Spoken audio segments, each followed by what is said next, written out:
back live with another Homestead Hangout. Happy Sunday night. We are just going to move our way into the field. We did a pretty adventurous weekend. We kept busy, built a bunch of fencing, moved some stuff around, and it's been a busy couple days. So, we fully fenced off this area here.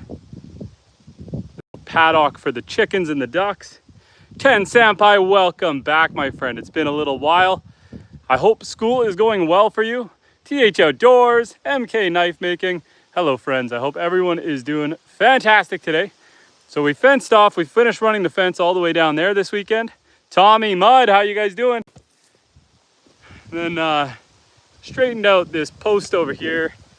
Now, this area here, I did some temporary fencing. I had to get Gabby back into this yard. And so I bought a sea can, got it delivered to the yard, but they weren't able to put it exactly where I wanted it, just because I didn't want them getting stuck. And so I done some temporary fencing here. Looks ugly, but it's stuff that I had cut down from the original property. So I'd cut all this down, so I saved it. So I just threw this back up, just kind of pieced it together over to the sea can, and then re-put the electric fence up over here so that I can drive on over. So the electric fence goes there, and we're gonna go hang out with Gabby. So let's go see the cow, put her over into this taller grass. Found a clip I lost. We'll go put that on a post. But yeah, one thing that's unfortunate is the electric fence energizer, the thing that shoots the voltage into the wire.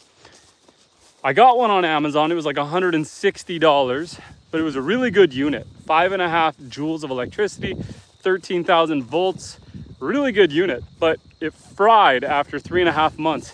And I went and looked at the reviews on it, and a bunch of people had it fry after 3.5 months. So it's not a very reliable unit. Packs a punch. But I had 2 of them, and since we sent the pigs to freezer camp, I just swapped it with that one. I opened up the unit to see what exactly went wrong, and on the circuit board itself there was a burnt section, so she's kaput.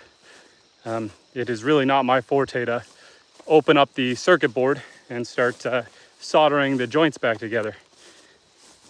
Maybe if I was feeling a little more crafty I would. I don't know, it's 160 bucks. No guarantee I can fix it. And Ten Sampai says, did the goat jump over the fence again? Well, the goats are chilling on the road. The goats are over there. Gabby, she's the one we're coming to hang out with. Gabby's right here. Hey, Gabs.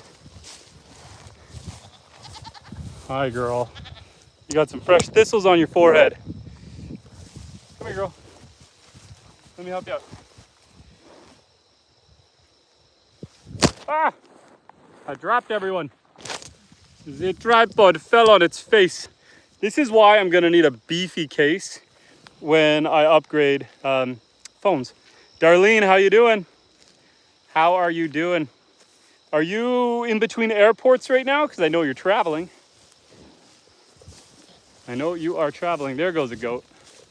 The goats are almost mad that they can't be out here with Gabby right now. The goats have a habit of sneaking through the fence, and unlike the cow, when the cow gets zapped, she backs away. When the goats get zapped, they just start pushing and pulling, and they break the electric fence. This fencing wire I've got, and CJ, I see you there. Hi, CJ. This wire here is kind of a temporary wire. It's a portable wire. I have high tensile steel wire. I think it's actually aluminum, maybe? I've got high tensile wire. It might be steel. High tensile wire that's supposed to go here. But until I get the sea can in position, I don't want to install the high tensile wire because it's kind of a pain. It's a permanent wire, not a mobile wire. So it's a pain to move around. So once I get the sea can in position, I can change the fencing over, and then the goats should not be able to get out. I believe I'm going with 5 strands on the next set. This is only 3 strands. So this fencing I've got is only good for the cows. So I really would like it to be good for the goats as well. I don't mind the goats. The goats are a lot like little puppies, and they hang out all over the yard. But it'd be nice to control them and keep them in when I want to keep them in. Example, when I have guests, I do not want my goats rubbing against their vehicles and trying to jump on their trucks and trailers. I'd rather keep my goats in. So it'd be nice to control them when I can. I did secure better fencing over in my main paddock, and so hopefully that'll keep the goats in as long as the kids don't let them out. And Mrs. Army says, hello, my friend. How are you feeling? Pretty good. We are coming up on 3 weeks post back surgery, and we're feeling pretty good. I saw the surgeon. My spine's looking good. She's still nice and straight, so we're not indicating any new bulges. I still need to take it easy. I need to be careful, but I'm feeling good. Thank you for asking. I hope everyone here is feeling good. For a lot of you, it is Sunday. Some of you, it might be Monday already. We've got some international friends with us and some people traveling, but we're trying to keep up with Gabby. She is just mowing her way through the field. You know what's interesting? How particular the cows can be. All she wants is grass. All she wants to do right now is eat, but she'll take 30, 40 steps, go eat a little area, take 30, 40 steps, go eat a little area. She's not content to stand in one spot and just eat. She is on the move. But thankfully, she really respects the electric fence, and so she should not be trouble. And Gunner says, you are living my dream, dude. Beautiful, thank you. This is my dream too, my friend. I've got the cow, I've got the lake. Behind me, I've got the pastures, the fields. This property is 156 acres. I've got the forest all behind back there. We just had this sea can hauled to the property this past week. This sea can is going to be beautiful. So this sea can right now, I'm gonna flip it in line with the fence. Kind of hard to see, but you can kind of see the way it bows out and then the fence comes back in. So it's gonna be turned in line, and then I'm gonna build a barn off of this side. I'll probably keep the roof line going up like this, over the sea can to the other side, and that way I can have some adequate wood storage. Swiss Vapor, how you doing, buddy? Hope your phone is charged. Last time your phone died on you. Okay, so what I hope, here's my thoughts. Originally, I was thinking I was going to turn the sea can into a kind of a barn style with a gable roof. But then I was thinking I'd like to store my wood in there. And if I use a gabled roof, when I put the tote of wood in, I can't double stack because I won't be able to get it out. So I think I need to go with a lean-to roof, all one direction, and that way I can double stack my totes and I'll be able to get in there and get them out without hitting the roof. So it won't be as pretty, but my goal is actually to wall in the entire one side. So when you're driving into the driveway, it'll just be this giant walled structure. A, that's gonna stop snow and stuff from drifting in, and B, it's gonna look a lot better than a sea can. My wife at first was pretty anti-sea can. And the Swiss says, or a light curve like we did. What are you saying? Like a light curve? Which way are we curving? That is getting fancy for my carpentry skills. I can build triangles. I don't know if I can build curves. A dome. See, if I had two sea cans, what a lot of people do is they'll run one sea can, another sea can, and then they'll use the dome over top. I don't know how you do that with one. You did it with one sea can? You've got a domed roof? You'll have to go over to my Patreon and send me a picture. That's how you get people over to Patreon. Patreon, it's free. I have a free chat room where we can send each other pictures, have a conversation. Feel free to join if you got stuff like that. Also, I did turn community posts onto my channel, so I think you could post those directly onto my YouTube channel.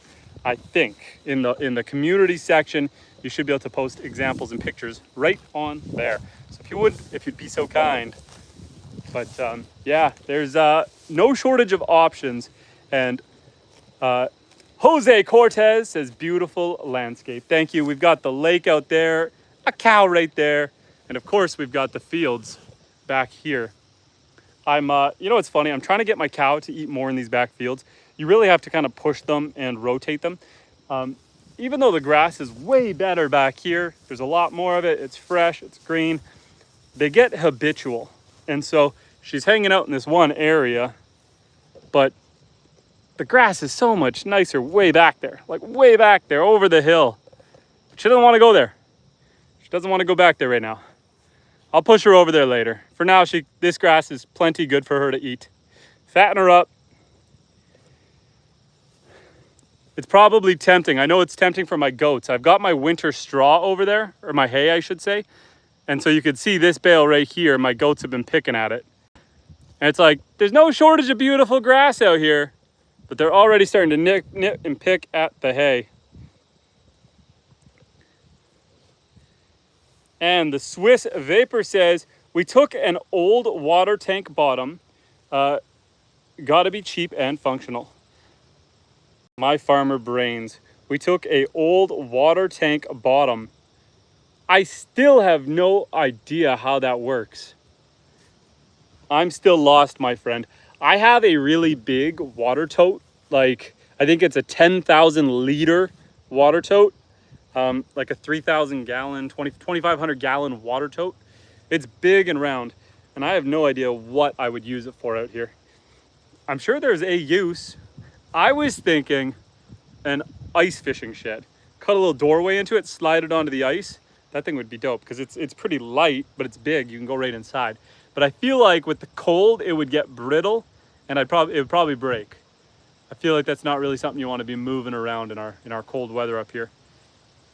But yeah, always something going on. This weekend was just a lot of work on the fencing. Hopefully I get my machine in this week or next to put the sea-can in its final position so that I can button up and tighten up this fencing and make it more permanent. I already have all the supplies. I've got like 5 kilometers worth of electric metal wire to run my permanent fencing. It's just a matter of having everything in place, because the high tensile wire, when you string it together and you pull it tight, it's really a pain if you want to undo a section and move it over, because it wants to recoil on itself. And so one of the things I gotta do, when I move the sea-can level, I then need to build a gate, like a big gate, so that I can drive a truck right in here. And so I don't want to install the fence until the sea-can's where it's gonna be, so I can put the gate where it's gonna be. Then I can run the high tensile wire. Yes, we are in metric, my friend. I tend to go a little bit both. Because I know that most of our viewers are American, I tend to use a lot of miles and Fahrenheit, feet and inches. Yes, if I am speaking with someone from Europe or Canada, we can stick to liters and Celsius, meters, kilometers. It's good to have a general understanding of both systems, especially up here in Canada. You know, a lot of our timber, all of our timber for building is in feet. I'm gonna buy an 8-foot, a 12-foot, a 16-foot length. It's gonna be 2 inches by 4 inches. We never deal with things like timber in the metric system. It's always imperial, it's always American. And so you gotta have a decent understanding. I know my height and my weight in feet and pounds. I do not even know it. I've got a rough estimate in centimeters and kilograms. But yeah, beautiful day. It's another sunny day on this Sunday. Did anyone else get into any shenanigans this weekend? Anyone else keeping busy? I know I'm trying not to overdo it because I had spinal surgery, but you know, this machine has come in such handy, but even getting in and out of the skid steer, it's still hard on the body, it's still hard on the back. So I need to take it easy. And Zaz McLove says Bolton. Just Bolton. No context, just Bolton. Bolton, Colorado? Is that where we're from? Bolton. So yeah. And 84 McDog. How's it going, buddy? I hope you guys are having a fantastic Sunday. We're just chilling with our big black puppy. Look at our big farm dog. Hey, Don't you turn your butt to the camera. What you doing? What you doing? We don't need to see that. Let's flip her around. This is Gabby. She is a black Angus cow. She is currently pregnant. We should be having a baby in the spring. And the Swiss Vapor using Google, because I know he ain't got that one down. 7,500. I'm 7,500 grams and 8,600 millimeters. Well then, if you're 8,600 millimeters, you're a little taller than I am, because what's it, 8,600 millimeters? 8,600 millimeters? That's not right. That's not right. That's wrong, my friend. Because I'm 181 centimeters. So I'd be 1,810 millimeters. Your math be broken, my friend. There is no way you are 8,600 millimeters tall. 860? The Swiss Vapor, how short are you? You're 3 feet tall? Nothing wrong if you are. But would that make you 3 feet tall?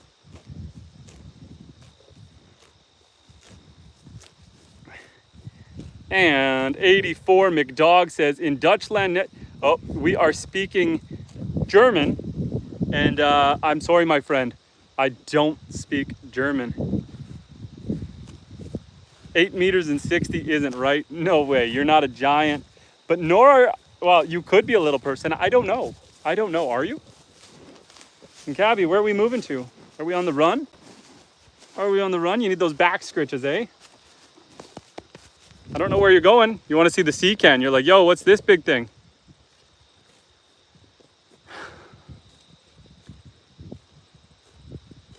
And in Germany, we call it supper. For dinner, supper. Yeah, a lot of people up here, actually, depending on where you are in Canada, some people in Canada call lunch supper. Others call dinner supper. It's confusing. And the Swiss Vapor says 860 millimeters. I'm a dweeb. Yeah, but that would only be 86 centimeters. If you're 86 centimeters, I'm 181. So I'm just shy of 6 feet. So would that make you 3 feet tall? Am I wrong? Are you 3 feet tall? And 84 McDog says, where are you? I am up here in Northern Canada. Welcome to Northern Canada. And Jose said, Gabby looks tasty. Just kidding. Hey, she's my pet. Her babies are tasty. We're gonna breed her. She's pregnant right now. So she is a Black Angus cattle. She's Black Angus, which is choice meat, prime meat, just Black Angus. And they're bred specifically for their quality of meat. And yeah, she's a stunner. We did eat her ex-husband. Her ex-husband tried to run me over, and so we ate her. Red Librarian, welcome back, my friend. I feel like we haven't chatted in a very long time. One of the OGs. It's been a while, my friend. Welcome back to the chat. I miss you. I missed you, and I'm glad you're here. We're just talking about Gabby and cows. It's been a minute. I know it's been a minute. It's been several minutes since we've last chatted. I shaved off my beard. I've started regrowing it. I'm wearing a cowboy hat because it's warm out, not cold out. Glad to have you back. Yeah, we're just chilling. 84 McDog says, nice, quite a distance away. And you're in Germany, my friend? Deutschland? And the Swiss Vapor says, dude, I'm so confused right now. I'm 186. Okay, yes, I'm 1,860 millimeters. Now I got it right. Feeling like a broken light bulb. Okay, well, I wasn't gonna judge you if you were a little person. If you were 3 feet tall, I wasn't gonna judge you. But yeah, okay, you're this much taller than me then. I used to be that much taller, and then I had spinal surgery last week, or 3 weeks ago. Now I'm a little shorter. Gabby, don't touch the wire. Don't even try it. She's checking it all out because I put the sea can here. That's new, and she hasn't been out here since I put the sea can there, and so the fence has been moved a little bit. So Gabby hasn't seen this setup, but I don't want her to touch it because the fence is hot. The fence will go whap.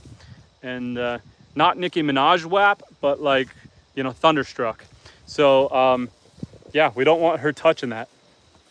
We don't want her touching that.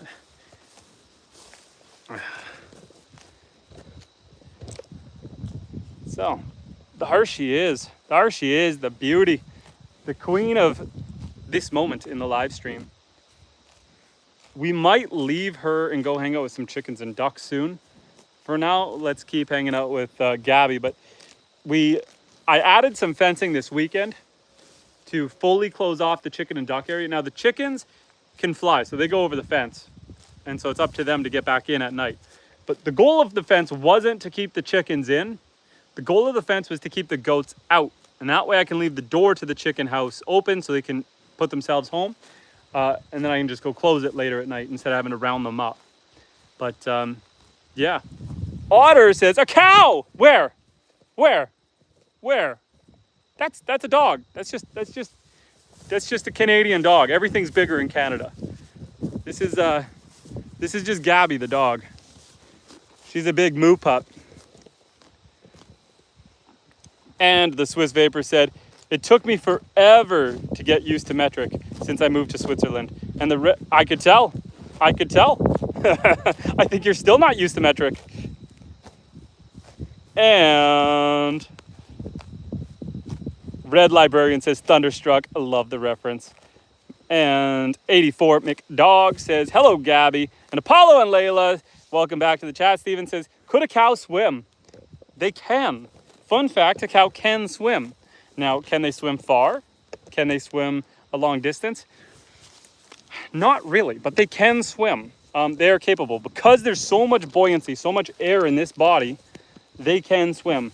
Their legs articulate in the right area. They more or less float, waddle where they go. Now, they don't like it. It's not really their prerogative. So if I were to bring her to the beach on the south side of the property, she would go into the water. She might go to a point where she might start to float a little bit, but then she's coming back. She's never tried swimming. I have heard of cattle crossing water bodies, crossing river crossings, but I don't think she's going to go into the lake. I don't see it. There's no real benefit for her and a lot of risk. Guys, go check out Apollo and Layla's YouTube channel. Go check out Steven. He has 46,000 and counting subscribers. He just dropped some new merch. Awesome channel. It's a channel that I love to go hang out in. And as he always says about mine, if you like hanging out with me, you'll like hanging out with him because we do a lot of similar content. He's got chickens. I got chickens. He's got a dog. I've got a dog. I might have more farm animals, but he's got a lot of personality. So go check him out, Apollo and Layla. And Otter says, I live in Canada. I forgot how big dogs are. Yes, no. Gabby's a black Angus cow. She is black Angus. She's a good girl. She is a good girl indeed. And Red Librarian said, livestock dog. They say happy cows come from California. Used to do commercials here in Cali. That's awesome. And the Swiss Vapor says, that's why I don't like to dipping cows, stressing them. That was kind of a confusing sentence, but yeah. Oh, are you saying dipping them for pest control? See, sometimes what'll happen is people will have these giant vats that they'll put their animal on and they'll dip them underwater and submerge them and it kills all the pests on them. Not something you'll see in a small farm like this. Sometimes what you'll have, I don't have one, but what you'll see is some people will put like a wooden post in the field and they'll tie a rug to it with an oiler. And the oiler is just a can of oil that drips on the rug so that they can rub against it, helps moisturize their skin, keeps ticks off and stuff. We haven't had an issue with Gabby, so I haven't needed to do that, but we'll keep our eyes open. 84 McDog says, have a nice day, my friend. Take care, buddy. And Alaska Critter Cam is saying hi. Guys, go check out Alaska Critter Cam. If you want to see some amazing bush camera footage of things like moose up close and lynx up close, it's the kind of content I love to see. So go check out Critter Cam. And Red Librarian says, I will check out Apollo And Critter Cam, I like that too. And Otter Production says, why do flies go around cows?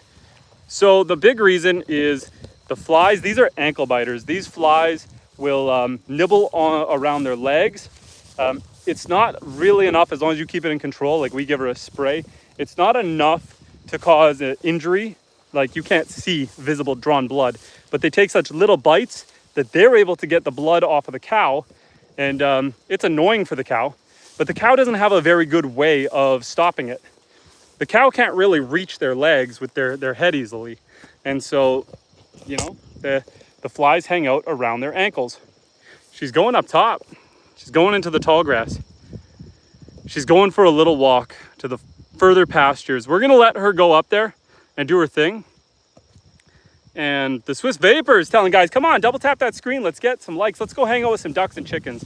Maybe people like ducks and chickens more than they like cows. We're gonna go walk around because Gabby's going to the backfield. We're gonna leave her be. And we're gonna walk around. We're gonna go all the way around. But yeah, let's go hang out with some ducks and chickens. We fenced off the area just to kind of control the goats going in there. I am gonna put a gate on the far end that'll allow the ducks and chickens out and still keep the goats out. But for now, let's sneak around. For those who are just joining, welcome to My Wildlife. This is our homestead, White Pines Homestead. Typically when we're live streaming, we are live streaming from White Pines Homestead. It's my off-grid homestead, 156 acres on the lake. It's a peninsula. Beautiful, one-of-a-kind piece of property. On one hand, see, I started this YouTube channel before I got the homestead. And I wasn't very active at first, but I had ideas, I had thoughts, and I had dreams. And so when I actually got the YouTube channel bumping, it's mostly a foraging, mushroom foraging, and a homesteading channel. And I wish I would have labeled my channel White Pines Homestead, because that's what I labeled my farm, White Pines Homestead. So it would have been nice if I would have had that, you know, unified. But instead I just added a section to the website and called it White Pines Homestead there. Now I need to try to close this door from the inside. I need to put a latch in here, but that should be good enough. I need to put a latch from the inside because I don't want the goats. I don't want the goats coming in the feed shed. But welcome to the ducks, my friends. Wha-bam! We got a whole bunch of ducks. We got a rooster. There's actually two roosters. There's Horntail on the other side of the fence. And all the ducks. The ducks being ducks doing duck things. And Red Librarian says, Hawks try to get your chickens? Hasn't been an issue yet. We haven't had any issues. We haven't lost any to predation this go around. We have in the past to foxes, but we've added fencing and fortified some stuff. Lily, my dog, now I didn't get a chance to see what kind it was because she ate it, but she had killed some sort of large weasel. I saw the weasel. It was about yay big, about, you know, this big around, big weasel, pretty big freaking weasel. And she caught it and she killed it. And then I think she ate it because I never found the body. But I know she unalived it because I watched her. I was there with her. She gave it a couple flips in the air afterwards to make sure it wasn't going to move. And good for her, because a weasel, for those who don't have animals, who don't have small animals, a weasel is far more dangerous than a fox or a coyote when it comes to these guys. Yes, fox are dangerous, but a weasel can get in there, kill all of them, and get out before the dog notices. So kudos to Lily for doing her job and protecting all of the animals. Not a single one was injured in that process. So high five to Lily, our dog. And yes, weasels slaughter for fun. They are terrible. I don't know what kind of weasel it is. I didn't get, you know, like I said, where she caught it under the house and she unalived it there. And by the time I went to go find it, she had already either relocated it or fully ate it. I don't know. It was gone. But I did get eyes on it before that. So anyway, yeah, that's a morbid part of the conversation. But here we are hanging out with some ducks. For those who don't know, I'm going to tell you a little bit about these ducks. This white one up here is a Pekin duck. Great starter duck. A lot of people do them. Great for eggs. They're cold hardy. They do well all year round. All of these ducks do, but that's that. Now, of these guys, we've got these beige ones. The two beige ones are Buff Orpingtons. Buff Orpingtons. And we've got a male and a female. We're going to get a little closer and you'll be able to see. See this guy? See how he's got the two color head? This guy's a male, that's a boy. And the one back there, it's all one color, that's a girl. So we've got Buff Orpingtons. And then these other darky ones, these ones here, those guys are Appleyards. And then this giant flock, these guys are all Anconas. Anconas. I call them the cow duck because, well, for obvious reasons, they look like a cow. So yeah, there you go. The more you know. All of these ducks are gonna lay between 220 and 260 eggs in a year, in that ballpark. The Anconas, the cool thing about the Anconas is they're the kind of duck that lay the blue, the green, you know, the creamy off-white and the gray, like kind of those multicolored eggs. The other ones all lay, they all lay white eggs, and the chickens lay brown. And the Swiss Vapor says the name is I Am Weasel. Apollo and Layla is saying, what do all your animals do during the coldest part of the winter? Stay inside or fine in the elements? So actually, even the chickens are okay in the snow. The chickens can come out into the snow, but they can't stay out for prolonged time because these little guys, they actually don't have very thick plumage. They don't have very thick feathers. So they do have, I'm gonna have to put it together, but basically I have this building here. I built the frame to the exact same, except it'll be insulated and raised off the ground. And so I'll put a heat pad in there. So they'll have access to a heat pad inside of an insulated structure. It does still need to be vented at the roof because what happens is when it's really cold here, like we get to minus 45, minus 49 Fahrenheit, it gets nasty cold for about 2 weeks of the year. And the humidity from their breath will actually stick to their skin and freeze, and they can get frostbite. So you need the ventilation to let their breath exhaust out. Otherwise, you still need it to be insulated so the wind isn't coming in. The ducks are more hardy. The ducks, what I do is I line the walls of the log cabin. So I've got the log cabin here. I line the walls with straw, and then I just put straw bales around the outside, and that's good enough for them. They just don't need, you just don't want to have a breeze with them, and you got to keep them dry. So you got to keep everyone dry. If they're dry and they don't have a draft, they are good to go, even at minus 45. And Red Librarian seems to like my dairy cow ducks, And Alaska Critter Cam said, such a nice place. The Swiss Vapor says, the coldest we got here is an average of minus 12 Celsius, so chickens are fine here. I wish. The minus 45, usually in February we get about 2 to 3 weeks of between minus 30 Celsius to minus 45 steady. That's when all the pipes freeze. That's when, you know, you got to make sure the animals do have shelter, somewhere to go, somewhere they can stay warm. All the water dishes, we have heated water dishes for all the animals. They still freeze. Even though they've got heaters in them, at minus 45, they're going to freeze. So I'm out here constantly with a torch and heaters and just constantly trying to keep my pipes unfrozen. Running heat trace lines. Now keep in mind, I live off grid, so I don't like running the heat trace unless I have to. But once the pipes freeze, it is a whole another animal to be lying under the house for hours with a heat gun. Last winter, my pipes froze, and so on the inside of the house, where my pipes go down to my septic through the floor of the house and out, I ended up putting a elbow in there, a tee-off with another valve, so I could pour hot water from the top, so that a couple times a day I could take the kettle, pour that down there, and stop it from freezing. I'm up in northern Canada, up towards Hudson's Bay. Oh, hi, Mark. How you doing, Mark? Beautiful area. It is beautiful. And guys, if you haven't seen that movie, you have to. Someone refresh me on the name. It's been a hot minute, but oh, hi, Mark. That was with James Franco did. Well, one of the Franco brothers did the movie there, but it was beautiful. And Brandy says hi. Everyone is saying hi. Becky says thank you. We are just chilling with the ducks right now. We were chilling with the cow. We've also got the beautiful lake back there. I'm in less of a nice area than I was earlier. My cow is way up there on the hill. She's that black dot, right? I think right there, that black dot. But way up there enjoying the sunset.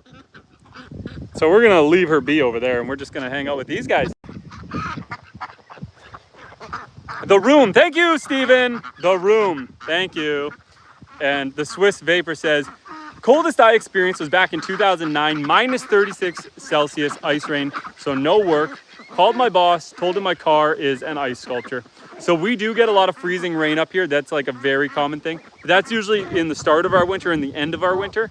So usually end of October, start of November, that's when we start getting freezing rain. And then again in like March, April. Usually in like March, April, we get freezing rain. When it gets to that minus 45 for a prolonged time here, there's really no snow and no precipitation at all because it's just so dang cold that the moisture isn't going up into the sky. It gets really nasty. In fact, in our winter, we like when it snows because when it snows, that means we got heavy cloud coverage. It keeps the temperature down. If it's snowing here, it's probably around minus 15, minus 20. That's nice. We like that. And Brandy says, I've lived off grid a few times. Frozen pipes was only a problem at one of those cabins. Yeah, so my next build, I'm really hoping that we do things different so that doesn't happen. What happens on this house is the pipes, the water pipe and the septic pipe come up through a column underneath the house. My house here is raised off the ground. So as you can see, it's raised off the ground. Now what I do is, you'll see on the ground right there, a couple sheets of insulation. I do put insulation up around the outside of the house, but because it's raised off the ground, the pipes have to come up through the ground, and that's where they freeze, where they enter and exit the house. And it's a hassle. It's a hassle. Hopefully this year I can stop it from happening. You know, I'll be a little more proactive on plugging in the heat trace and really jam-pack that area with insulation to keep the temperature warm. Maybe keep a steady trickle of water going on those really cold days. Kind of thing is, it catches you off guard when your pipes freeze. You're not really always expecting it. Usually it's like my kids and my wife and that. I have five sons and a wife and myself all living in this house. And so normally throughout the night, someone's getting up to pee. And usually that's enough. Usually if someone gets up and goes to the washroom, flushes the toilet, washes their hands, that'll be enough to keep your pipes from freezing because the moving water will push any ice that's forming down. But when we get those prolonged minus 40 and colder days for like 5, 6, 7 days in a row, it's just hard to keep up with it. Now, I did modify my pipes. Like I said, I added a spot. So from the inside of the house, I can unscrew a cap and I can pour hot water down there. So I'm hoping that as long as I'm smart and I stay on top of that, any ice buildup, because what tends to happen is you've got your pipe and the ice slowly builds up from the inside until it cuts it off. But if I can pour hot water down there and cause that to fall off and break down, maybe even give it a little bang every once in a while, that should help. That should help. And Brandy says, I live in Washington State. Definitely insulate the pipes. The steady trickle helps. And Mark says it's never good when that happens. No, it's definitely the worst. It's definitely the worst. But yeah, if anyone has any questions or any concerns or any plans for the week, I'm here to hear it. We're just, we're chilling with the ducks right now. We were with the cow. The goats are missing in action. The goats are somewhere out in the yard and the rabbits are tucked away nicely. Paul says you should put a diesel heater under the house, bale straw all around for insulation. I probably should get myself a little portable diesel heater. It's a good idea, especially for when the pipes freeze. What I had to do last year when the pipes froze is I ran an extension cord and a heat gun, and I got in there with the heat gun and I tarped it. So I put a tarp over the pipes so I could keep the heat in, ran the heat gun under there, took like 4 hours to get the pipes to break free. It was awful. And then I cut the plumbing and added a spot so I could add hot water down from inside the house. That made it a little easier. Softly, Nolly, the realist, says, where are you? I'm right here, man. I'm here. I'm doing my thing. I'm right here in this. No, we are in northern Canada. We are up towards Hudson's Bay, way up far north. I live off grid with my ducks and my goats and my cows and my chickens. I had pigs, but the pigs went to freezer camp. And so what I did with pigs, I raised them in the forest back in this area. They were back in the forest over here. And we've been homesteading for 2 years now. And in that time, we've had 3 cows. I've had over 30 ducks. We hatched a bunch out of eggs. I've got like 20 chickens. I've got 9 goats. I've got a bunch of rabbits. And every time you get into a new animal, there's new things to learn. And I don't want to take on more than I can chew. I want to be able to build infrastructure. I want to be able to take care of the animals so that they're having a fantastic life. I mean, we're constantly building structures and having a good time. That log cabin is kind of my pride and joy because I cut all those trees down, hauled them off the property, debarked them, and me and my kids put that together as a fun little dad and son weekend project. It was a lot of fun. And when I say weekend, I mean like 5 weekends because, you know, when it's raining hard, you say, I ain't gonna go work on the cabin, I'm gonna leave it. But let me show you the log cabin, also known as the Wattle Inn. So I've got this little ramp here for them. Oh boy, the chickens like going in there too and laying eggs. But built this little log cabin, the Wattle Inn, little A-frame style. You can go right inside, big enough to stand in. And yeah, it's a jolly good structure. It was a really fun project. I did it just because I could. Obviously, it's a lot easier to just build 2x4 frame structures, but you know, there's a lot of charm. Look at this, look at these guys. There's a lot of charm in building a log cabin.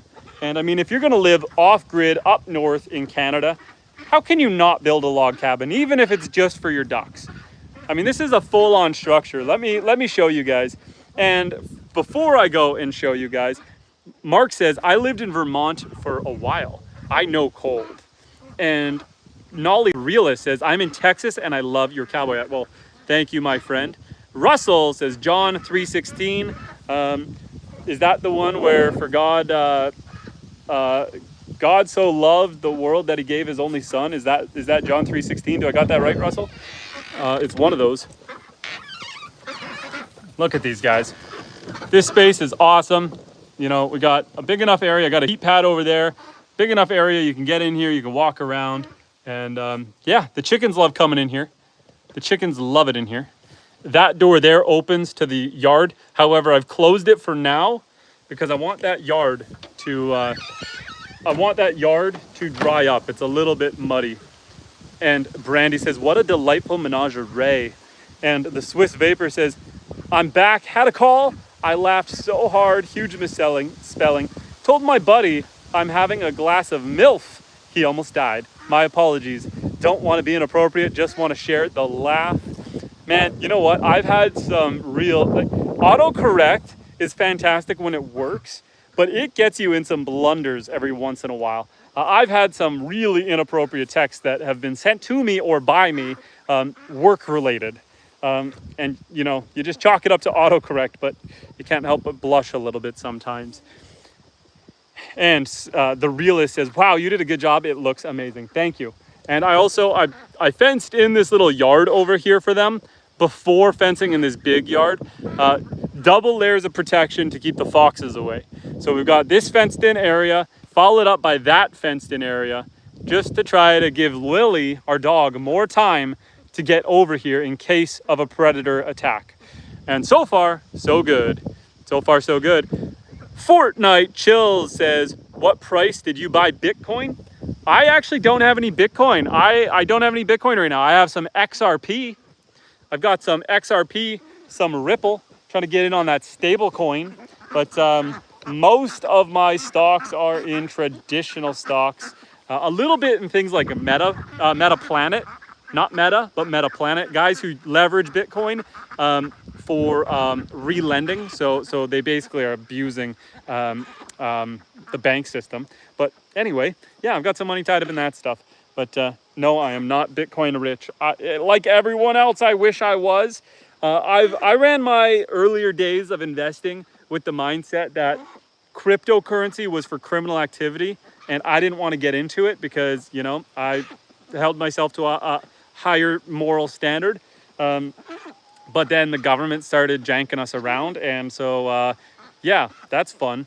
So anyway, now I do dabble in crypto because why not? But I'm a little late to that party. And Brandy says, do you have any issues with predators when it comes to your animals? So we did have an issue with a fox in the spring. He ate some of my ducks.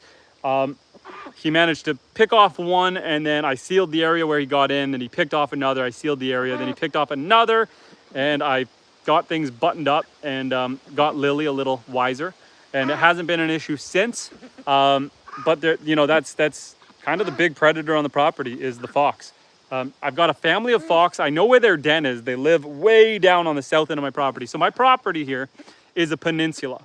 So my property, one way in up there, and then the lake goes all the way around. I got a beautiful beach on the south side. I know where the fox den is. It's along the bank. I can see it. I'm not the kind of guy to go in and murder all the foxes in a fox den. I like to think that if a fox is actively in here, I will unalive it. But if he's out in the forest doing forest things, that's fine. I understand in the spring when the snow was melting, there was less food available. He was a little more pressured and he got out here. Yeah. Now, what I was gonna say about the peninsula, in the winter when the lake is frozen, because this lake goes all the way around the property, that's when we have to worry about wolves and coyotes. Up here in northern Canada, we have a lot of wolves and a lot of coyotes, but because I'm on a peninsula, as long as I chase them off the property before the ice breaks, it's not a problem. So what I usually do in the spring, right before the ice breaks, is I go in the bush with my rifle and I'll let off some shots. I'll walk the property and shoot off a couple shots. That's enough to scare all the foxes and wolves away, at least get them out on the ice where they feel like they can go. So as long as I do my little spring march in the bush, we're good. I actually got banned from live streaming on YouTube during one of these activities. I didn't realize that would get me banned. Now, hindsight, I've read the policy. I read the policy before. There's a firearm policy on YouTube. And you see people make videos of hunting. You see people make videos with guns. And the policy just says you're not allowed to modify your firearms. You're not allowed to make them illegal. You're not allowed to sell them on, you know, on video, that kind of stuff. Makes sense. Okay.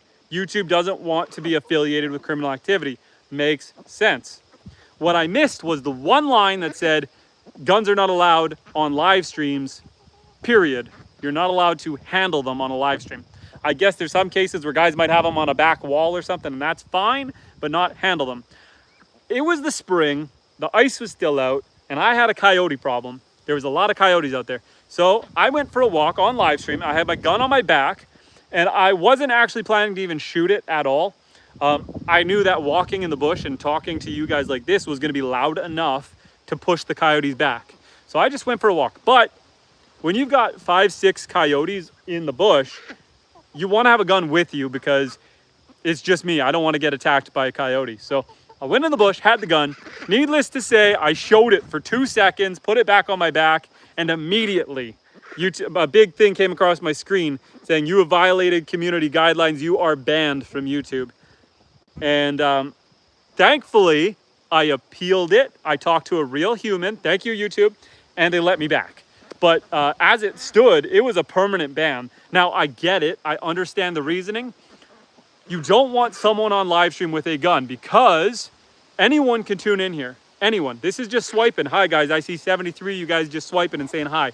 So if I have a gun on live stream, first off, I can traumatize 73 of you because you don't know what I'm going to do with this gun, whether it's to myself or someone else. So that's a big no-no. Other thing is if I'm hunting, I have a lot of people on here who come for the homesteading aspect. They want to see the ducks. They want to see the chickens. They want to see the goats. They don't want to see me go and shoot a deer.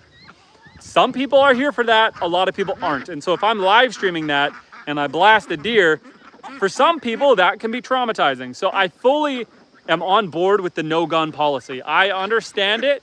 I'm on board with it. I made a mistake, and thank you, YouTube. You let me back. But yeah. So now when I go for walks in the forest and I go to scare off the coyotes and the wolves, I don't bring a gun if I'm live streaming. And I get asked all the time, you know, if there's a coyote howling in the background while I'm walking in there, people are like, you better have a gun with you. Like, what if that coyote comes after you? And I always say, I don't. And people are like, you're BSing us. You definitely do. I don't. I'm literally walking out there with no gun. I might have a knife on me because I think that's okay. But no gun. I'm just walking out there hoping that I'm loud enough and scary enough to scare off the wolves and coyotes. But yeah, we just go for it. And Daniel says, sir, can we see you shirtless, please? Daniel, no, you can't. So another fun fact, as we were talking about me getting banned for live streaming, I can get banned for sexualized content on live stream. So if I'm out swimming and I have no shirt on, that's fine. I'm not gonna get banned for that. But if I take my shirt off on a live stream, that is sexualized and I am gonna get banned. And I am not here to get banned. We are almost at 2,000 subscribers. We are fully monetized. We're talking ad revenue and everything. And we're not gonna give that up to show you my, you know, my lean, giant, bulging, ripped abs and muscles. No. We can't show that off. I'm sorry, my friend. But you know what's kind of depressing, guys? So for those of you who are just joining, who don't maybe know me that much, first off, double click the screen, give me a like, throw that like button up there because it helps other people come here. And otherwise, what I was gonna say was, I was actually in really good shape 2 months ago. I was working out 4 or 5 days a week. I was going to the gym lots. I used to go to the gym lots when I was in university. I have a bad back. I've had a bad back for 13 years. I hurt it playing hockey. So I was going to the gym all the time, trying to get in really good shape. And then my back blew out. And it blew out so bad that I lost feeling to my right leg. That lasted about 5-6 weeks. I ended up having spinal surgery 3 weeks ago. So they had to do surgery on my back. And having that like 2 months of recovery, I'm still in recovery. I'm not allowed to bend, lift, or twist right now. And so, you know what the not fun thing about working out is? When you stop, your muscles shrink down really fast. Now, the muscle mass is still there. If I get back in the gym, I can rebuild that. But like, I've lost about 30 pounds in the last 2 months. That's awful. That sucks. When you're a guy who likes to go to the gym and you like to work out, to get injured and lose all of that weight that fast, that is no bueno. Now we're going to, let's go say hi to my goats because they're coming to say hi to me. Now the goats are a little mad because they can't get in here anymore. They used to be able to come hang out with the ducks, but I stopped them. I fenced it off, so they're not allowed. They're hanging out on my scrap wood pile. And Daniel says, hope you get well soon. Thanks, man. I'm feeling good. My back is a little sore right now because we've been up for about an hour. Well, I've been up all day. I've been building fencing. I've been doing stuff I shouldn't be doing. But yeah, I feel otherwise though pretty good, my friend. And Mark says, please all double tap the screen to give this a like.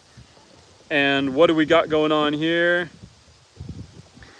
Alvin asking, can you remove your shirt when it's hot? Kind of a gray line. Maybe. What's best is if it was really hot, I believe I am allowed as a man to be topless. So I should be able to go off screen, take my shirt off, come back on screen. As long as it's kind of around that whole, I'm not doing it in a sexualized manner. I'm not stripping on stream. It might be okay. But I'm not about that, guys. I have a wife and 5 children. I'm a Christian. I'm living that homestead life. This channel is not about vanity. And so I'm not out here, you know, working out on stream, ripping 164 chin-ups. You know I can, but I'm not doing it on stream. We save the heavy workouts for after stream.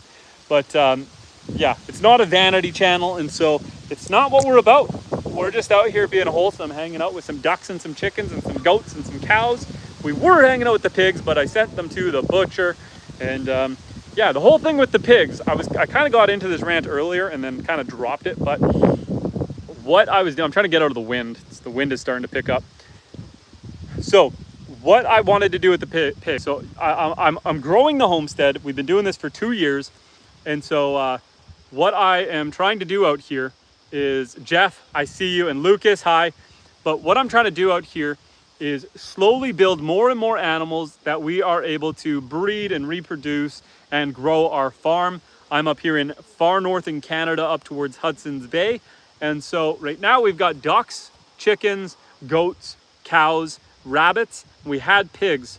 I chose to do seasonal pigs this year because it's one more animal that I got to haul water out to in the winter. It's another animal that I need to build insulated buildings for. And all summer I've had a pretty bad back.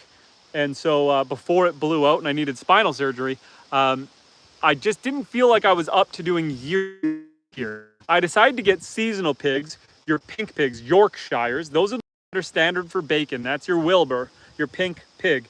And they gain weight really fast. But because they're hairless, virtually, they have small, fine hair, they can't survive our winters up here.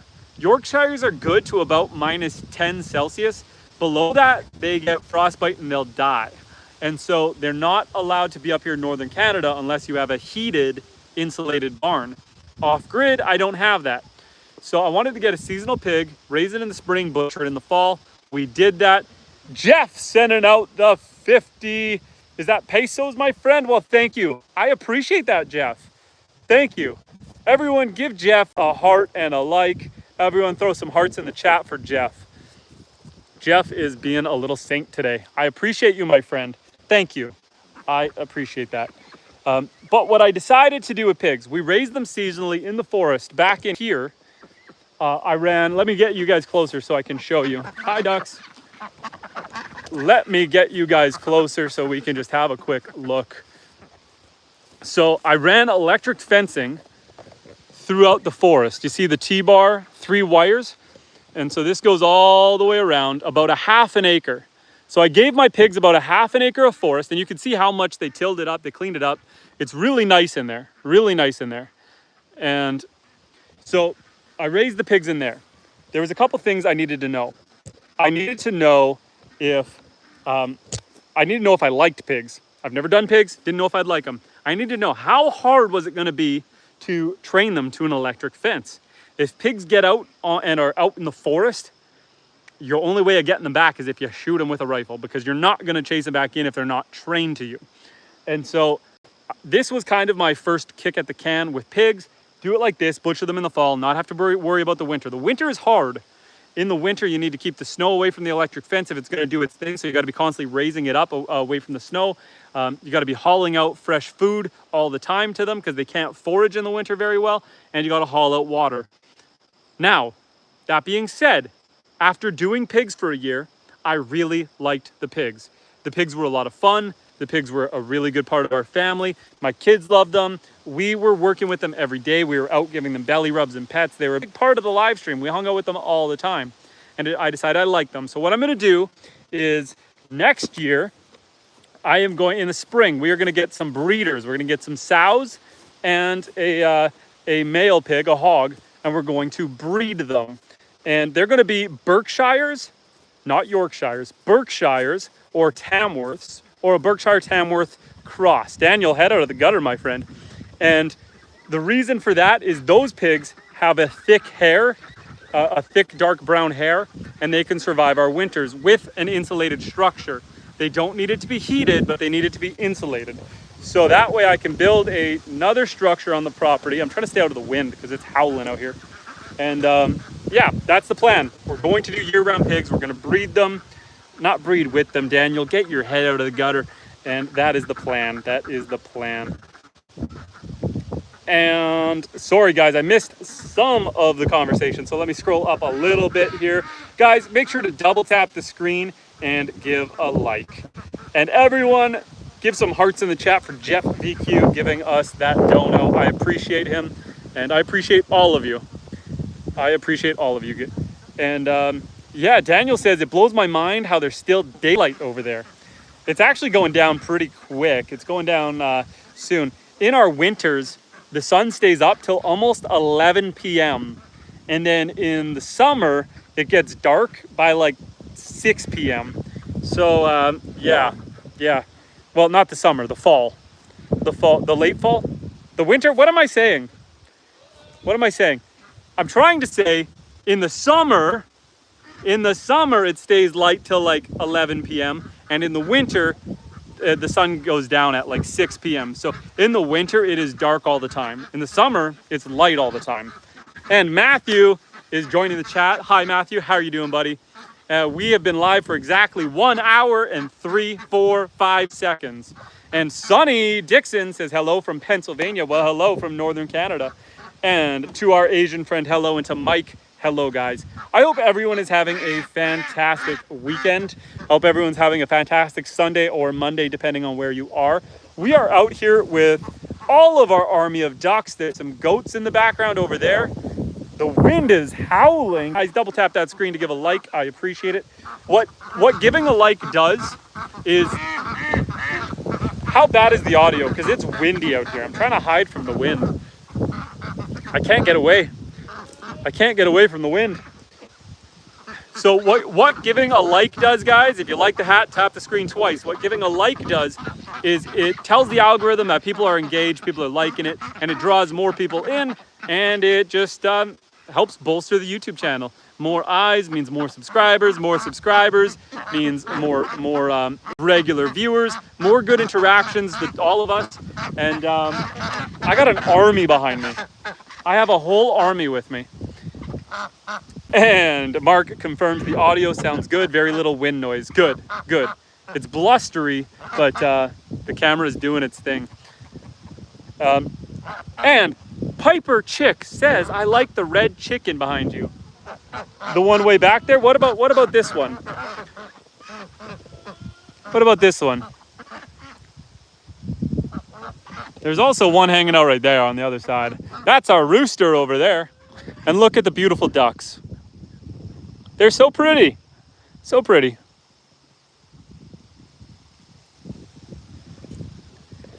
And of course, there's me, you know. The man, the myth, and the legend. My name is Justin, for those who don't know. Justin, and welcome to My Wildlife. We are out here on White Pines Homestead. This is my homestead. I have a wife and 5 children to share this with.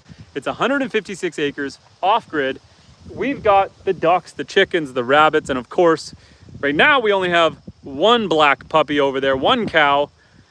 We're getting 2 more in the fall. We've had 3 in total. 2 of them went to the butcher. Gabby is pregnant. We're breeding her. And yeah, she should have her baby in the spring. So if you guys want to see baby cow footage, come join us in the spring, because you know we'll be here for it. We got Gabby. She was bottle raised. Her mom abandoned her. And what happened was, you know, a lot of the times it's kind of hard to tell if your cow is pregnant. You can assume she's pregnant, but you kind of have like a month window. And unless you're going to lock your cow up in the barn for that kind of month-long window, you aren't going to really know if they give birth way out in the back field. Often what happens is when a baby cow is born, they'll get up and start walking right away. They'll join the mom, and you know, everything's fine. But sometimes there's complications, and the baby doesn't join the mom, or the mom abandons the baby and leaves her. That's what happened to Gabby. Not on my property, on the farm where she came from. Another property like this with forest and everything. The mom went into the bush, into the forest, had the baby, and then left her. And so Gabby was not fed, no source of water beyond a puddle for like 2 weeks. And so she was absolutely skin and bone, and she was almost near death when the farmer found her. And a lot of farmers don't want to keep bottle fed because it's a lot more time, a lot more energy. If you've got 100 head of cattle and you've got one that you need to bottle feed 3-4 times a day, that's a lot of work. And so often they will sell the bottle feds or give them away. And so we got her as a gift, and we nursed her back to health. And yeah, anyway, that's Gabby's story. That's Gabby's story. So she is our bottle fed baby. We took care of her like a puppy, and she is now pregnant for breeding. And sorry, I missed a couple chats while I was ranting. And Piper said, I once had chickens, but they ran away. I'm sorry to hear that, Piper. And Jeff says, ducks at the back. Piper says, yes, that one's pretty. And Tokito says, I'd like to own my own nice farm with some ducks and chickens and a cat. The one questionable thing about having a cat with ducks and chickens is it's kind of in their instinct to go after them. So you got to watch when they're little, because the cats will try to eat the chickens, the chicks, the baby chicks. And Piper says, farms do seem like the vibe away from all the loud noise and being crowded in the cities. I mean, if you can hear the ducks, there's a lot of loud noise on a farm, but it's rooted and soulful and it's nice. Our rooster loves making the 4 a.m. cock-a-doodle-doo, and I love it. And Matthew says, cowboy plus donkey eventually, and more cows. I did reach out to someone today about getting a donkey in the spring. So the next set of animals we're going to get in about another month, we're going to get 2 more cows. In the spring, we're looking to get a donkey and our breeding pigs. So we're growing the homestead pretty quick here. And Jeff says, funny when you pointed the camera towards the ducks, they literally stopped talking. Daniel says, would you rather fight 100 duck-sized horses or one duck-sized? Or one duck horse size? Would you rather fight 100 duck-sized horses or one horse-sized duck? Neither. I'd lose to both of those. I ain't winning either of those battles. Matthew says, you're walking on thin ice, Daniel. No, Daniel's good. Daniel's good. Piper says, yeah, I can't handle nosy neighbors. It's such a plethora of mental stress and just a no-no. I hear that. The Swiss says, Justin, I'm Phil. Better than my full YouTube name or Swiss, whatever you are comfortable with. I'm going to try to remember that, Phil. And sorry, I'm still catching up to you guys. Constance says, hi, Constance. Piper says, the chicken just took off running. The boy, welcome back, says, how's it going, buddy? Good, man. Matthew says, Daniel, do not become problematic or you're going to be timed out. Let's keep these guys here, Matthew. I'm kind of curious as to what they're saying. I'm so far behind that I'm missing it. But Daniel's being good. Daniel's being good. He was a little thirsty at first, but he's sticking around for the conversation, and I like that. I like that. A couple of my rules, guys, because I do know that there's some children, some young people watching. People watch with their families when we're live streaming. Anyone can be swiping and finding it. I try to keep it no over-sexualized content. It's okay when you were a little thirsty. That wasn't crossing a line, but we don't want to be over-sexualized. No racism. This is a no racism zone. That's an instant you're gone. I'm really not here for that.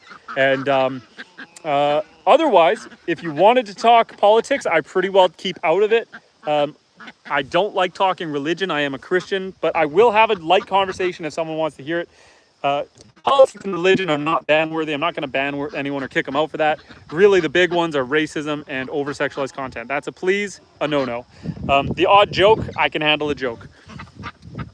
And anyway, Xavier says, hi, host. I am a new subscriber. Well, Xavier, one of my children shares your name, Xavier. After St. Francis Xavier, actually. Piper says, I want an ostrich. I like the way they chase you. Just have to know how to handle them. I was with someone who had an ostrich. And let me talk ostriches for a second, guys. And Mark says, peace, love, and happiness. And Swiss says, Phil says, read the guidelines. And Taquitos says, hi. Hi, Taquitos. And I see you there. I see you there, Taquitos. Anyway, an ostrich. I went to a farm with someone who has an ostrich. They are a challenging animal. Now, they're one of the most lucrative homestead animals. They can be. The females, their eggs go for a lot of money. They can lay... Jeff, correct me if I'm wrong on any of this because you have an ostrich. The female eggs are worth a lot of money. They can lay up to 100 eggs in a year. And they are also raised for meat. It is a choice meat sold at restaurants. And so they're worth a ton of money.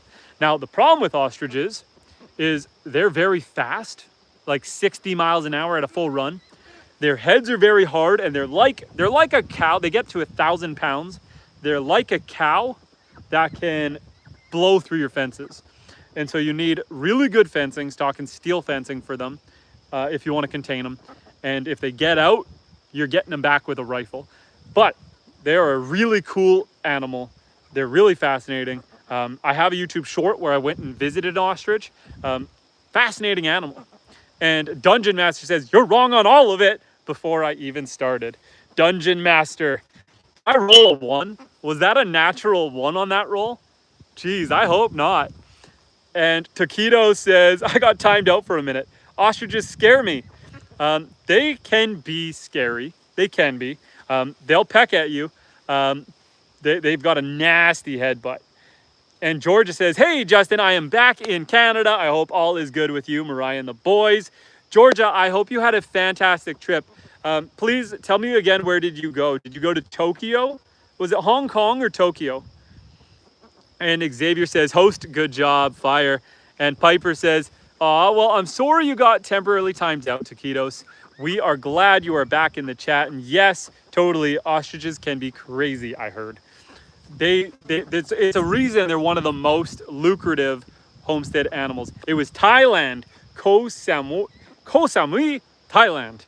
Well, I hope you had a fantastic time in Thailand and you did not catch any parasites. If you did, my wife has quite the tincture that is a parasite cleanse. She makes me drink this awful substance every once in a while. Because we have a homestead, there's going to be natural parasites on the homestead. And for some reason, she thinks I graze the grass like the cow and that I get parasites. I don't, as far as I know, but every once in a while, she serves me this awful drink.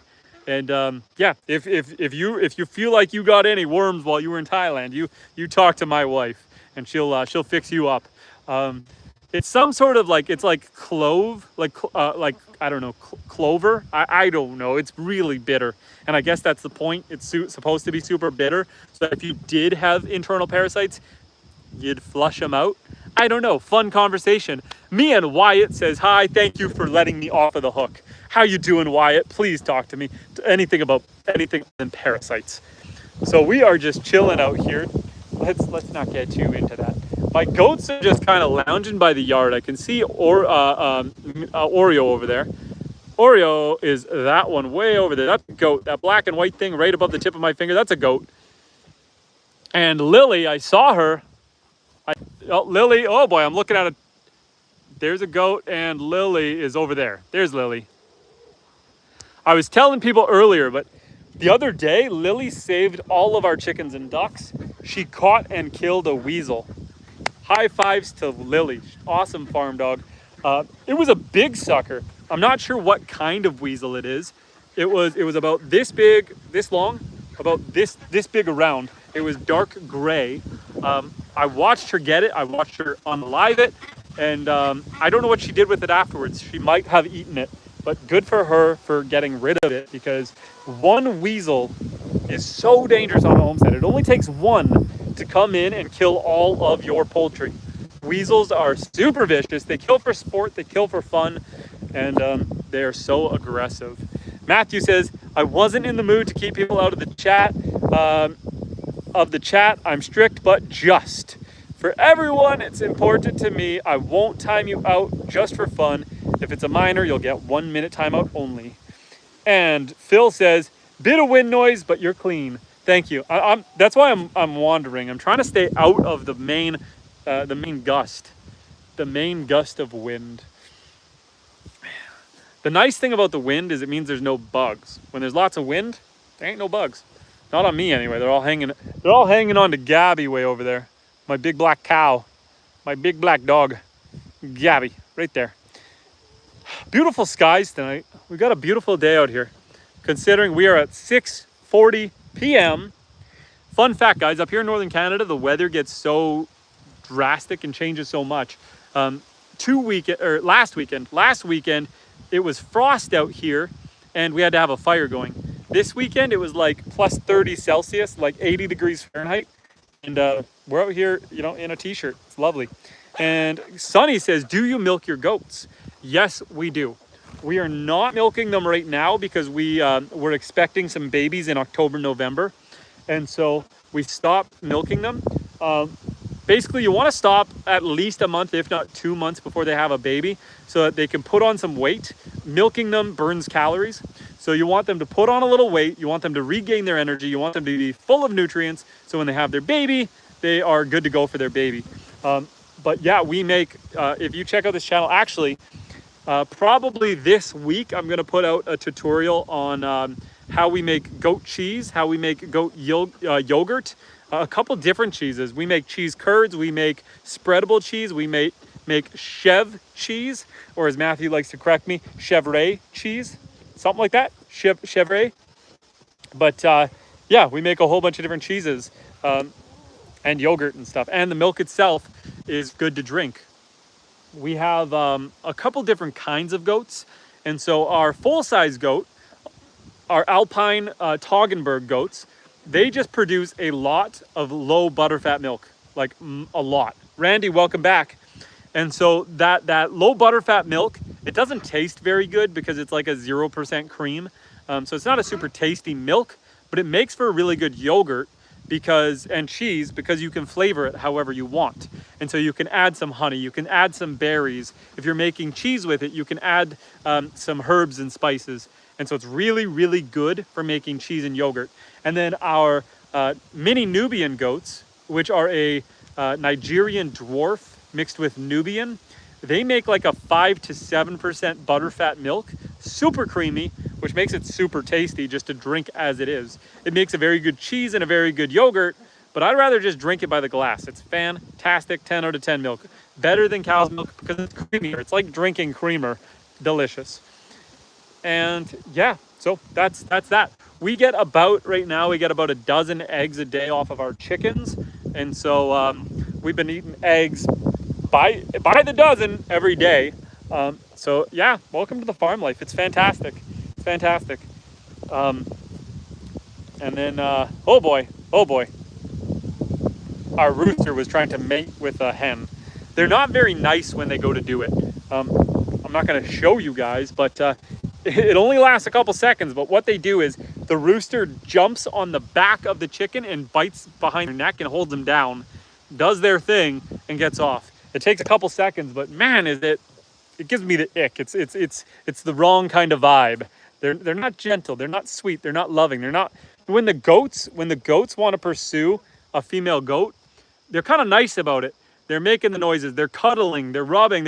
They're like whispering in their ears. They're nice about it. They do weird things, like the male likes to drink their pee. Yeah. But goats are nice about it. They court the females. The female has to agree and accept it. Roosters are just aggressive.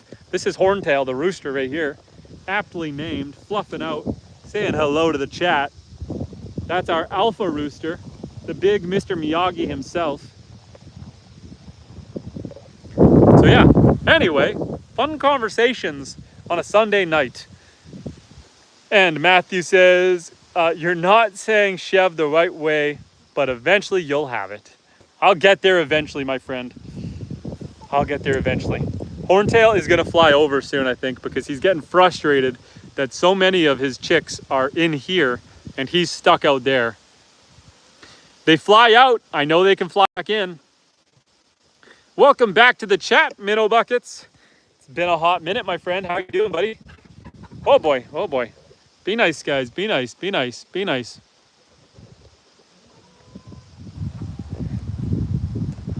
Take a quick peek in here and see if there's any fresh eggs. Like I said, we're getting about a dozen eggs a day. My kids check all the time. No eggs in there right now. My kids are constantly checking for eggs. And the ducks are deciding to settle in for the night. The ducks have decided it is almost bedtime. And so they are just chilling in the house. They put themselves to bed. And Minnow Buck says, I'm a woman. My apologies, Minnow. I will remember. I will remember for next time, my friend.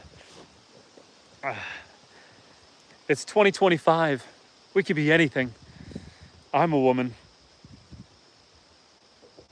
Anyway, Mark says, greetings from Roanoke, Virginia. Hello. And Phil says, we make yogurt too and also curds. We grow veggies and herbs, meat from local farms, and butcher. No processed food, best choice ever. I love it. Our freezers are pretty full right now. We bought a 4th deep freezer. And so we're trying to eat, you know, it's a crazy thing that I understand why a lot of farmers put on weight. I have been struggling to eat the amount of meat that is in my freezers because I also hunt. Now, I won't be hunting this year because of my back injury. I'm going to take the year off of hunting. Shooting a gun isn't hard. It's dragging a deer out of the bush and stringing it in a tree and then processing it. That's the hard part.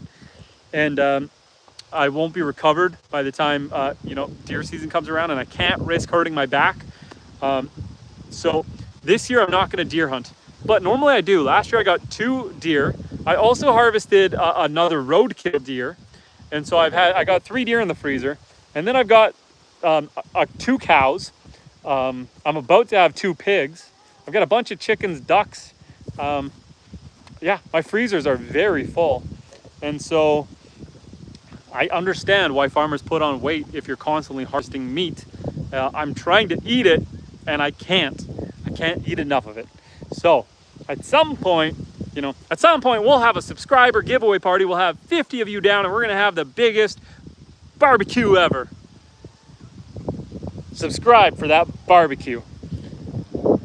You know what I do want to do, guys? I've mentioned this before, but for anyone who's kind of new, what I'm doing on this homestead, I have my house here.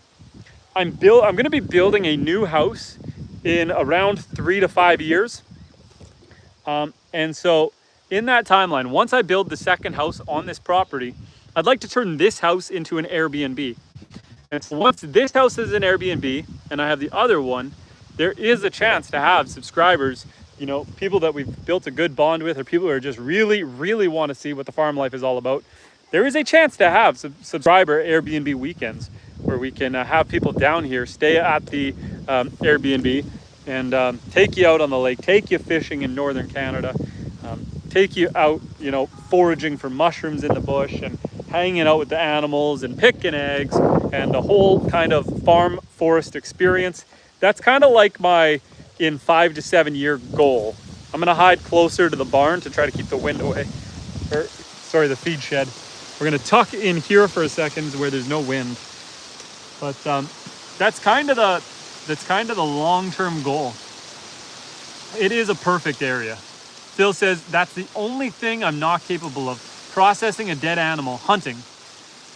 Hunting, no problem, since my duty in Yugoslavia 2004 war, can't see that stuff anymore.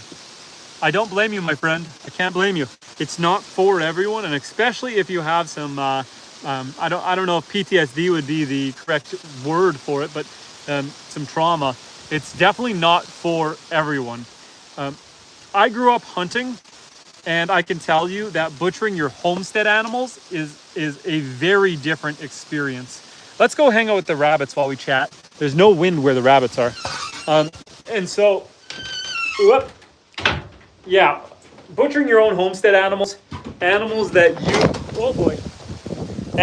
you've raised, you've taken care of, it's a different experience. Now, what we do on our homestead is animals. Peter, how you doing, Peter? Animals that we plan to butcher or process, we don't name them. Animals that we plan to breed and keep, we give them names and we treat them like pets. And so this is Simba and Fluffy over here. The reason Fluffy's in a cage is because she's pregnant, and so we expect her to have babies soon. So she's going to be. We find we have the highest success rate, no predator issues when we keep them locked up for their birth. It's just a way safer, easier to control, easier to watch environment. And the boy, he's down here because we can't have him getting his other rabbits pregnant when we don't want them to be pregnant. But let's go hang out with the other rabbits, and let's let the goats back in. Come on, goats. Come on, guys. I know you want in. Come on, goats. Come on. Come on. The goats are a lot like dogs. Sorry, I know the noise is getting bad. We'll go hang out inside the rabbit area next. Come on, goats. Everyone in. Everyone in. This is definitely not everyone. We are missing at least 2. 3? We're missing 3 goats, but you know what? If most of them are in here, they're going to come eventually. The others will come if the rest are here. Let's get out of the wind. We're going to go hang out with some rabbits for a second. Hi, Mimi. This is, that's Mimi. She is one of our mini Nubian goats that we milk. But as you can kind of see from her outsides here, she is pregnant. And here comes Faye. Oh boy, my head's in the way. Faye. Hi, Faye. Anyway, let's see some rabbits so I can chat with you guys, because now I can hear. Oh, where are you guys? Here's some bunnies. I need to muck out this barn. There's a bunch of food and poop on the ground.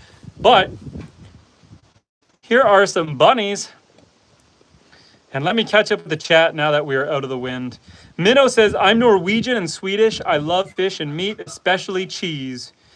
And Matthew says, don't eat the duck. The ducks are for eggs. I do process usually the surplus bucks, but in this case, drakes. The only drakes I have of the ducks are going to be the one Buff Orpington and then a couple Anconas. And I don't want to butcher the Anconas because they used to be endangered, so I'd like to relocate them rather than eat them. And Peter says, I got in here tired of getting over and over again about the Charlie Kirk stuff. It's getting old fast. Just pray for that situation. God knows. I hear you, Peter. Let me, can I put this in a way? Well, you guys can see me instead of the rabbits for a second. With the Charlie Kirk stuff, I was going to live stream the night that happened. I live streamed that morning. I was going to live stream again in the evening, and then I heard that it happened, and I saw the temperament on the internet, and I thought, let's put our phone down and just stay away from the internet for a little bit here. So I haven't live streamed much in the last few days just because it's just a little bit too volatile. You know, whether you agreed with Charlie Kirk or not, he was still a father. And then on the a father and a husband. And on the flip side, if you're like so many people are condemning all liberal people, one person shot him. That's the person who needs to be condemned, is the one person who committed a murder, not everybody. But the internet just went crazy. It was a gross place to be for a while. And so, yeah, that's about all I want to say about it is we don't really want to get into it here. We're just going to keep things lighthearted and happy and a little less bitter and sad. Otherwise, Matthew said, I'm better than yesterday, but I'll be better tomorrow. That's a good motto. Sonny says, hi, Han, and butcher my own animals. It's a lot of work. Sonny, was that supposed to say I hunt and butcher my own animals? It's a lot of work. It is. I was going to butcher my own pigs as well, but then I had to have spinal surgery 3 weeks ago, and they were at weight. And basically what happens with pigs is, for Yorkshire pigs, anything over around 220 pounds ends up becoming fat. And so the longer you keep them alive, the fatter they're going to get. And the fat's not very good. It is good for, you know, if you want to make like soaps and for cooking grease. But you don't really want to have super fatty pork. And so rather than waiting till I was healed and recovered, we decided to butcher them, send them to the butcher. So our pigs are no longer with us. And Minnow Bucket says, rabbit bit my leg when I was a kid, hurt like hay. His name was Soot. I imagine it would. I got bit by a squirrel a few months back, and he drew blood. And Peter said, how is your back doing now that you mention it? I'm feeling pretty good. I'm a little sore right now. We'll probably end the stream soon, but I'm doing really good. We're on week 3. I saw the surgeon. Everything's still in line, but he did remind me to take it easy because things are still healing. And Matthew said, it's always sad when things like that happen, but we can't change anything about it, unfortunately. Exactly. But yeah, you know what's cuter than the Charlie Kirk situation? Rabbits, baby rabbits, Mama Rabbit and her babies. They're adorable. They're cute. They are cute.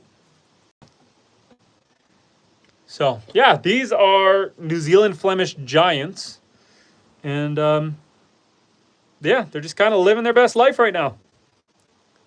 Minnow says, this man is fantastic. I try to be a little better than I was every day. You never know, man. And Matthew says, but you're allergic to it? I am allergic to the rabbits. My son can't even come in here. My oldest son, he's very allergic. He can't even come in here without getting itchy and scratchy. For me, as long as I don't pick them up and touch them, I'm okay. But if I handle the rabbits, I break out in hives. So I generally try not to pick them up and cuddle them, which is unfortunate because they're adorable. And then there's been a couple times where I have to remind my wife, if she's going to cuddle with the bunnies, she's got to go have a shower before she comes into our bed. because there's been a few times where it's like I'll get really itchy at night. I'll be lying in bed, tossing and turning and rolling, and that might go on for a day or two, and then I'll change the sheets and I won't be itchy anymore.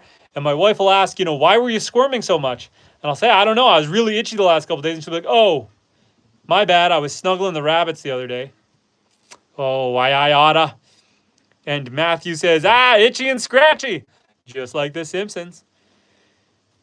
And Peter says, how's your cow doing? I forget her name. It's Gabby, and she's doing fantastic. I've got her out in the other field right now. Gabby's right over there. We are getting 2 more cows in about a month. Let's hang out with the goats now that we let the goats back in. We're getting 2 more cows in about a month.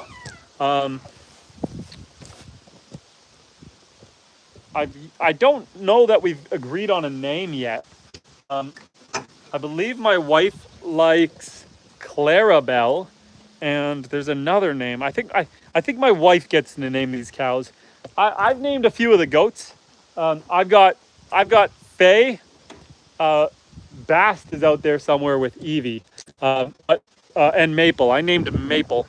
So Maple is right there, and Faye is right there. So I got to name Faye, Maple, and Bast, our other goat, who's MIA. Gabby was pre-named when we got her from the other farmer. And so I think my wife wants to name the next 2 cows. We got some hawk action, guys. So we got to keep the chickens safe. We got some hawks in the air. We got 3 predators. We have not had an issue with the hawks taking any chickens yet. But the fact that I'm looking at 3 of them right now makes me keep an eye on them, that's for sure. 3 in the sky.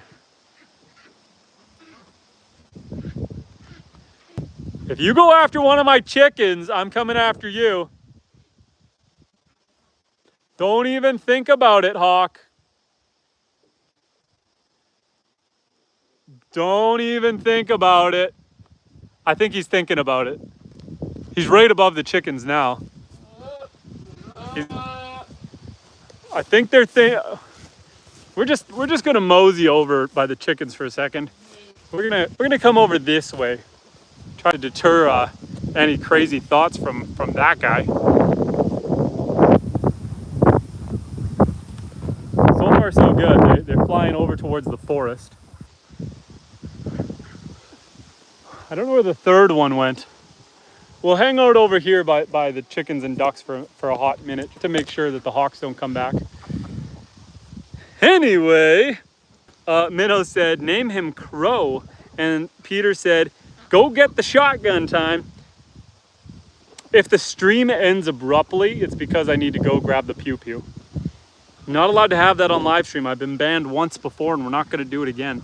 And Phil says, I'm getting tired over here. It's 1:56 a.m. here. Need to get up in 5-ish hours. Meeting, have a good stream. Take care and stay safe, Justin. Love the vibes you're sending. Phil, thank you for joining us. Go get some sleep, my man. Take care of yourself, and I appreciate you as always. Have a good night, my man.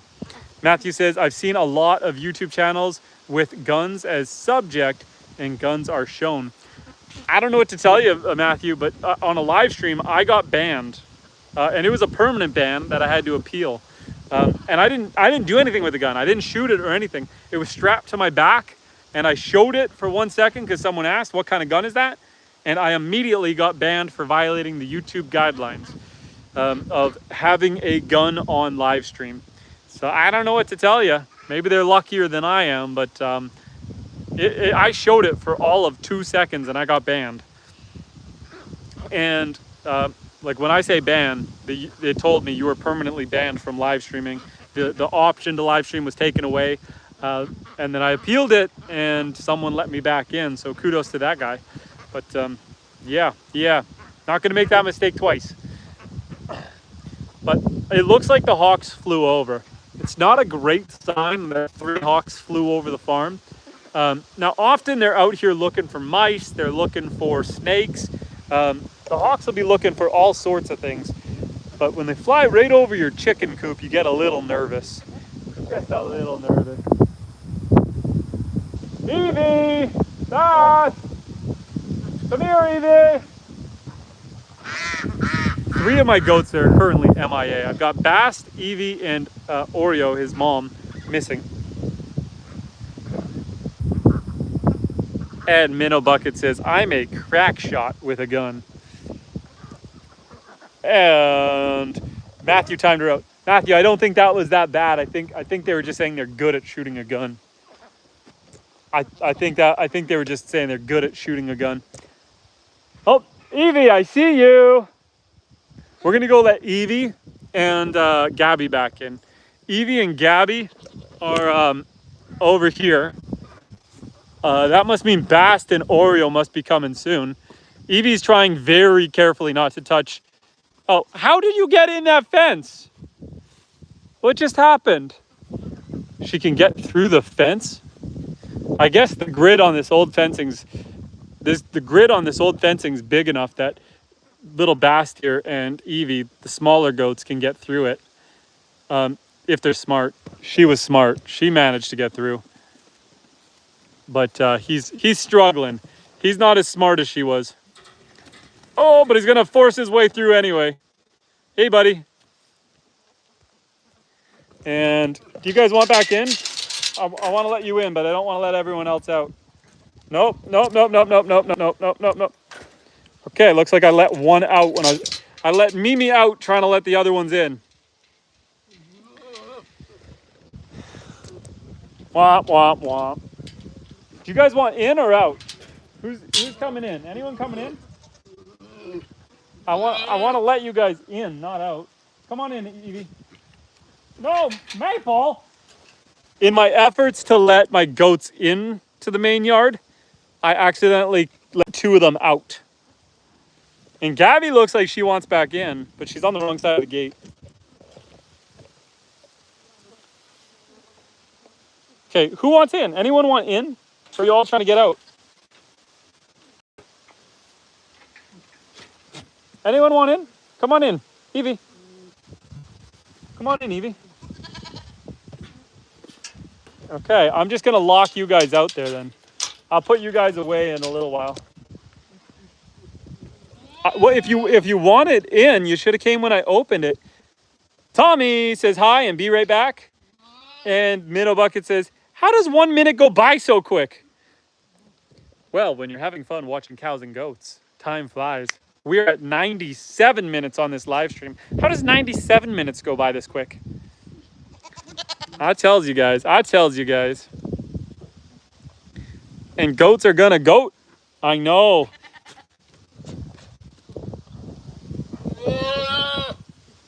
This here's Noe. All the goats are so friendly. This is our boy. This is our breeder. He's the most skittish. He's always just chasing the ladies. Oh boy. This is Mama Faye.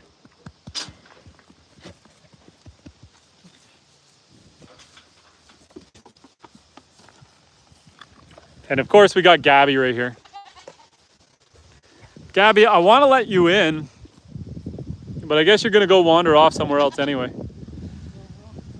Look how many they're back. I don't know if these are different hawks or if these are the same ones. I didn't see them circle around, but we got 2 more hawks here.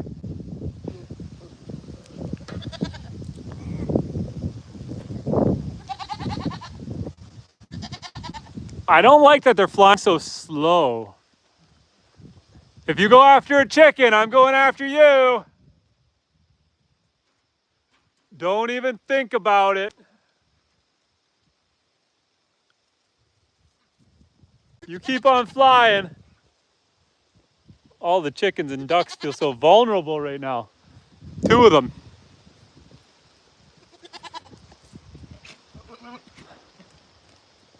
Gabby's just off staring into the distance.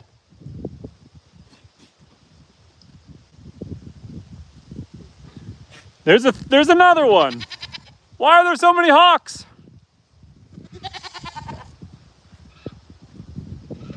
What are you guys trying to go after? Better not be my chickens got you hungry. You better not go after a chicken. Beautiful sunset though. one point last year, I counted 7 hawks flying together, and that's a lot. They're not usually a big like pack animal like that, but to see 7 hawks flying in one. Oh, here's 3 more. Look how many hawks we have, guys. 3 more different ones. You know that that Ralph Wiggum's meme, the Simpsons meme, where Ralph is like we're in trouble or we're in danger. I feel like that's my chickens right now. My chickens are probably feeling pretty nervous. 3 more of them. Hawk or vulture? I don't see any red on their heads, so I'm leaning towards hawks, but they're pretty far. Like they're pretty far. There's another one, 4. So what do we count? If there's at least 7, if not 10 of them right now. Maybe something died in my forest. That's also possible if something died back there. And you're gonna get picked by 3 hawks at a time. And Jack says the turkey vultures. So I have seen turkey vultures on the property, but normally I can see the red head. These guys didn't look like they had red heads, but it's not impossible. They're pretty far up there. I don't know. There's at least 10 of them. Jack says they are turkey vultures. Well, maybe something died back in the forest and they know about it and I don't. It's possible. It is definitely possible. And Minnow says, died in my forest? I mean, there's 156 acres back there. There are deer that live back there. There's fox. There shouldn't be any coyotes right now, but sometimes there are. Lots of different, weasels and ferrets and marten and mink and, lynx and fishers and bobcats. All sorts of different things back there.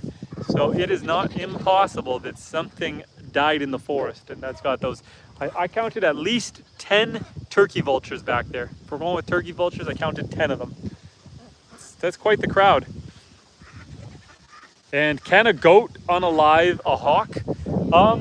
The hawks and vultures won't go after a goat, but I don't know that a goat will, see, I fenced off this area to keep the goats away from the chickens, so they won't be able to save the chickens if the chickens do get attacked. So fingers crossed they don't come back. I can still see them way back there. There's still some. They're still flying around, but they've at least moved further south. Minnow says, I love to have those acres. It's fantastic. It takes me. Oh, here's another one. It takes me at a brisk pace about 14 minutes to walk through my trails to the south side of my property.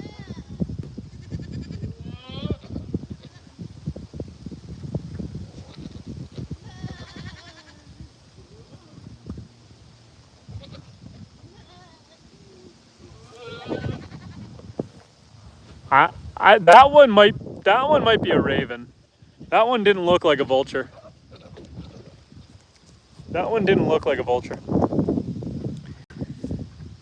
And Minnow, Kenneth says, I'll be darned. I guess hawks do attack chickens. And Jack said 10 turkey vultures is minuscule. I've seen several hundred turkey vultures in one murder. I don't normally see, well, if there's a down moose or something, you might see a bunch. I don't normally see them flying over the property like that. I'll see like 2 or 3 hawks here and there, going after snakes or mice in the fields. Usually they're way further back there. All the animals tend to keep them away. They're a little nervous around the goats and dog and stuff. And Minnow says, you are blessed. Thank you. On the south side of my property, Minnow, I posted a YouTube short the other day where I took my goats for a walk to the beach. I actually have a beautiful beach on the south side. What I want to do is for my skid steer, I have a tracked skid steer that I bought. I want to get a skeleton bucket for it. So a bucket with holes like mesh so that I can drive down the beach and clean up all the driftwood without having to get out. because I'm lazy like that. But it'd be nice to keep the beach nice and groomed and clean. Hey, Oreo. Or Orion, I should say the right name. Orion. So he's trying to do the mating dance with Maple, and Maple's firmly saying no. Orion. Hey, smarten up. Hey. You dinkus. She said no. Sorry guys, I'm trying to stop an unwanted experience. He's being a little frisky with Maple. Anyway, Milano Delano says hi. How are you doing? Sorry, things got a little rowdy here for a second. Who's all in here? Bast? Yeah, okay, you guys. Mimi, over here, Mimi. Okay, she's saying no, big guy. I don't know what to tell you guys. Animals be animals. Okay, Mimi, come on in, Mimi. Come on in. Go protect Maple. Go tell your hubby to get out of here. Go tell the cornball to stop being such a cornball. This is quickly turning into a rated 18 plus live stream. We're trying to keep them out of here. Jeez. Anyway, Orion, no dingus. Maple said no. And Matthew says, he tried to assault her, poor little goat. Seriously, he won't give up. She's running away and she's throwing headbutts, but he's still chasing her. He is a little goofball. Well, guys, I'm going to, I think I'm going to end this live stream and separate Orion out because Maple needs my help. So we're going to end this live stream. I appreciate you guys. This has been a fantastic live stream. And as always, thank you for joining. Thank you for the conversations. Thank you for hanging out. And I appreciate you guys. And special shout out to Jeff VQ for giving us the donation. Always, guys, take care of yourselves. Have a fantastic day. And we will see you guys again soon. Yeah, I look forward